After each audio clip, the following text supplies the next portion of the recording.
नमस्कार दोस्तों, स्वागत है आपका एथिक्स मार्क्स मैक्स मायर की डेफिनेशन सीरीज में, जिसमें हम डिस्कस करते हैं आपके एथिक्स के सिलेबस के terms, definitions, multidimensional examples and how they are relevant from the perspective of civil services. Now we have expanded it to include lessons from the lives of administrators, reformers and great leaders. And आज हम discuss करने वाले हैं 5 ethical lessons from the life of our father of nation, Mahatma Gandhi ji. ये मैं आपको बार बार बोलता रहता हूं कि जब कभी भी हम एथिकल लेसन्स लर्न करें तो केवल हम वैल्यूज के नाम याद ना रखें कि महात्मा गांधी जी ये वैल्यू शो करते हैं. हम उनके स्पेसिफिक इंस्टेंसेस याद करें, स्पेसिफिक स्टोरीज याद करें जो उन वैल्यूज को डेमोन्स्ट्रेट करता है. इससे क्या फ़ायदा होगा? एक तो इसका फ़ायदा ये होगा कि जब एथिक्स में आप एग्जाम्पल लिखेंगे तो आप ज़्यादा स्पेसिफिक एग्जाम्पल लिखेंगे, और दूसरा फ़ायदा ये होगा कि जब ऐसे का इंट्रोडक्शन लिखेंगे तो you can build up a very good anecdote, और आप बहुत अच्छा एग्जाम्पल भी दे पाएंगे अगर आप ऐसे के बॉडी में उनका यूज करना चाहते हैं in the form of substantiation. So without wasting any further time, let us discuss those lessons. One of the lessons that we can learn from Gandhi ji is compassion. ये इमेज हम बार बार गांधी जी की देखते हैं. इस इमेज में गांधी जी धोती पहने हुए हैं, लेकिन गांधी जी तो बहुत बड़े वकील थे. गांधी जी ने तो वकालत करी थी, वो भी इंग्लैंड से करी थी. बहुत बड़े परिवार से गांधी जी आते थे, तो भैया आप धोती गांधी जी क्यों पहनते थे? इसकी बहुत दिलचस्प किस्सा है. जब गांधी जी मद्रास में एक बार ट्रेन से जा रहे थे तो उन्होंने ट्रेन में देखा कि बहुत सारे लोगों ने फॉरेन कपड़े पहन रखे हैं, फॉरेन क्लॉथ्स पहन रखे हैं. तो उन्होंने कहा कि आप ये फॉरेन क्लॉथ्स क्यों पहन रहे हैं? आप ये खादी कपड़े क्यों नहीं पहन रहे? आप स्वदेशी के मूवमेंट को बढ़ावा क्यों नहीं दे रहे?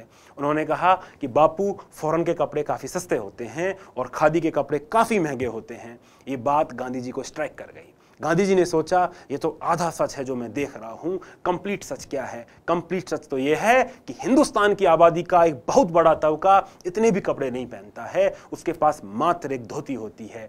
That was the day Gandhi ji ने धोती पहनना स्टार्ट कर दिया. ये क्या दिखाता है? ये उनका कंपैशन दिखाता है. ये दिखाता है कि कैसे वो दूसरों का पेन फील कर पाते थे, कैसे वो मासेज की जो सफरिंग्स थी उनसे अपने आप को आइडेंटिफाई करते थे. दोस्तों, ये आपके लिए भी उतना ही रिलेवेंट है. जब कल को आप आईएएस बन जाएं, तो कल को आप आईपीएस बन जाएं, तो अपने आप को रॉबर्ट क्लाइव मत समझना, अपने आप को लॉर्ड कॉर्नवालिस मत समझना. आपको भी गांधी जी की तरह मासेज की सफरिंग से अपने आप को आइडेंटिफाई करना है, सो दैट आप गांधी जी ने जिस तरह से एक्शन लिया वैसे आप भी एक्शन ले सकें उन सफरिंग्स को दूर करने के लिए. Another lesson that we can learn from Gandhi ji is forgiveness. Gandhi ji बार बार कहते भी थे, forgiveness is the attribute of strong, hate the sin and not the sinner. ये दोनों स्टेटमेंट गांधी जी बार बार बोलते रहते थे. तो ये बात है 1897 की, जब गांधी जी साउथ अफ्रीका में थे और during a public procession Gandhi ji पे कुछ लोगों ने हमला कर दिया. गांधी जी ने कुछ लोगों ने हमला कर दिया और गांधी जी घायल हो गए. और जब ये बात लॉ कोर्ट तक पहुंची तो वहाँ के जो लॉ ऑफिसर थे, वहाँ के अटर्नी जनरल थे, उन्होंने गांधी जी से पूछा कि क्या आप अपने हमलावरों को पहचान सकते हैं? क्या आप उन लोगों को पहचान सकते हैं जिन्होंने ये वारदात करी है? तो गांधी जी ने कहा, जी हाँ, मैं पहचान तो सकता हूँ, लेकिन मैं पहचानूंगा नहीं, क्योंकि मैंने ये डिसाइड कर लिया है कि आई फॉरगिवन देम, मैंने उनको माफ़ कर दिया है. जो ऑफिसर था वो स्ट्रक हो गया. उन्होंने कहा कि आपके साथ इतना मार पिटाई करी है, इतना आपके ऊपर हमला किया है और आप उनको माफ़ कर दिया, क्यों कर दिया भाई? तो उन्होंने कहा कि मैं इनको दोषी नहीं मानता. ये जो हमलावर थे इनके दिमाग में कुछ मिसकंसेप्शन थे, ये कुछ सोच रहे थे मेरे बारे में कि ये आदमी ऐसा करने आया है और वैसा करने आया है. ये जो मिसकंसेप्शन था उसकी वजह से इन्होंने हमला किया. ये ट्रुथ को फॉलो ही नहीं कर रहे थे, इनको ट्रुथ पता ही नहीं था. इनफैक्ट मैं इनको दोषी मानता ही नहीं. तो उन्होंने पूछा, फिर आप किसको दोषी मानते हैं? उन्होंने कहा, मैं कमेटी ऑफ वाइट को दोषी मानता हूं, मैं गवर्नमेंट ऑफ साउथ अफ्रीका को दोषी मानता हूं, बिकॉज ये जो मेरे खिलाफ जो माहौल है सस्पिशन का कि ये इंडिया से आया है और ये सब कुछ करने वाला है, अगर आपको कुछ सस्पिशन था मेरे एक्शंस के लेके तो आपको मुझे बुलाना चाहिए था और क्लैरिफाई करना चाहिए था. अगर आप ये क्लैरिफाई करते तो ऐसी मिसगिविंग्स इन लोगों को नहीं होती और ना ये हमलावर मुझ पे हमला करते, तो मैं इनको दोषी नहीं मानता. दोस्तों, कितनी बड़ी बात है जो गांधी जी ने कह दी. गांधी जी ने कह दिया, forgiveness is the attribute of strong. Next lessons that we can learn is leadership by examples. A lot of us preach. हम प्रीच बहुत करते हैं कि हमको ये कर देना चाहिए, आपको ये कर देना चाहिए, आपको वो कर देना चाहिए, but very few of us demonstrate them by example. Gandhi ji वैसे नहीं थे. एक बार जो गांधी जी की जो वाइफ थी, गांधी जी की वाइफ को हेमरेज हो रखा होता है और वो हेमरेज सही नहीं हो रहा है.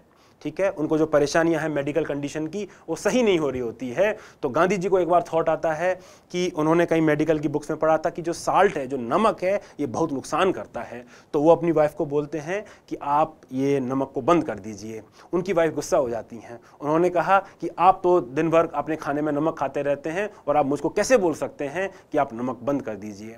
गांधी जी स्माइल कर गए। उन्होंने कहा this is the opportunity to show his wife कि how much he loves her.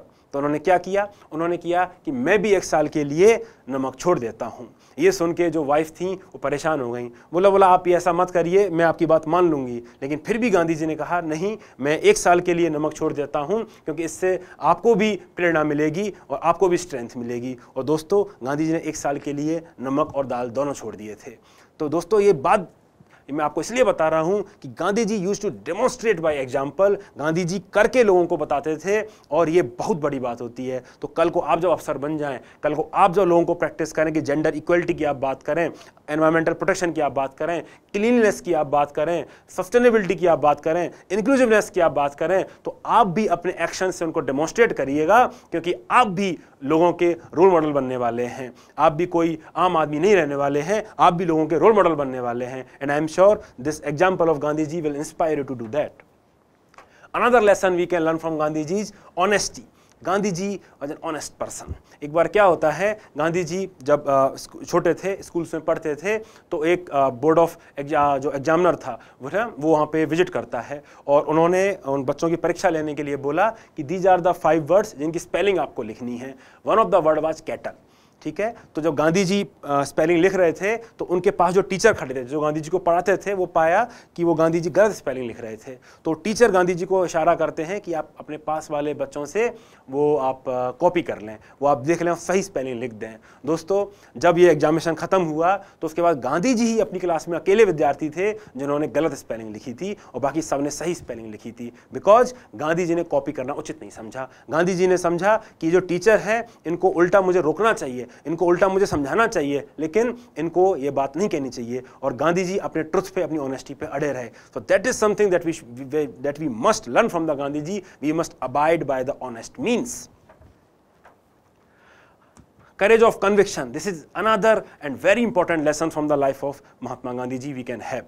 Gandhi ji believed in ahimsa, non violence में उनका बहुत फर्म बिलीव था। उन मानते थे कि सत्याग्रह का जो पाथ है, it has to be the path of non violence. और जब नॉन कॉपरेशन मूवमेंट के दौरान चौरी चौरा की घटना हुई, तो बहुत सारे लीडर्स ने बोला कि गांधी जी, ये जो मूवमेंट है काफ़ी पीक पे आ गया है, काफ़ी लोग जुड़ गए, अंग्रेज अब भागने वाले हैं और माहौल पूरा बन चुका है, तो आप इसको सस्पेंड ना करिए। लेकिन गांधी जी के मन में था कि द मूवमेंट का जो कैरेक्टर था वो वायलेंट हो चुका था। गांधी जी नहीं चाहते थे कि जो मास मूवमेंट है इसका बेसिस एक वायलेंस हो, और उन्होंने इसकी वजह से उस मूवमेंट को विड्रॉ कर लिया। So that was despite almost all the major leaders were against his decision. इस डिसीजन के वो खिलाफ थे, लेकिन Gandhi ji had this courage of conviction. और आप देखिए कि वो करेज ऑफ कन्विक्शन कितना स्ट्रांग था, जिन्होंने कितने लोगों को जोड़ दिया। ठीक है, आप सिविल डिसोबीडियंस मूवमेंट की बात करिए, क्विट इंडिया मूवमेंट की बात करिए, हर मूवमेंट में लोगों से जुड़ते चले गए, मूवमेंट मास मूवमेंट बनता चला गया। तो दोस्तों, ये सारी जो क्वालिटीज़ हैं, ये हमको गांधी जी से सीखने को मिलती हैं।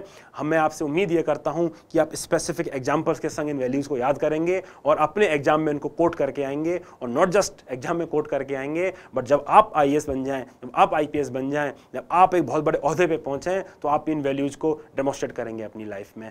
Thank you so much.